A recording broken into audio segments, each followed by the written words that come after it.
What is the history of the Statue of Liberty? The Statue of Liberty, officially titled Liberty Enlightening the World, was a gift from France to the United States, symbolizing freedom and democracy. The idea was proposed by French politician Édouard-René de Laboulaye and designed by sculptor Frédéric-Auguste Bartholdi.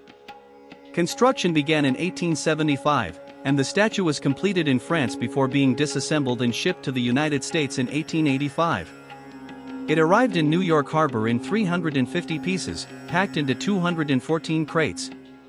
The pedestal, designed by American architect Richard Morris Hunt, was funded through donations and completed on Liberty Island. On October 28, 1886, the Statue of Liberty was officially dedicated by President Grover Cleveland.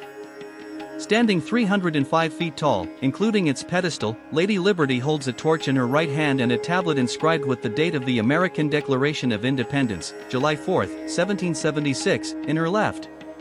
The statue has since become an enduring symbol of freedom, welcoming millions of immigrants arriving by sea and representing hope and opportunity.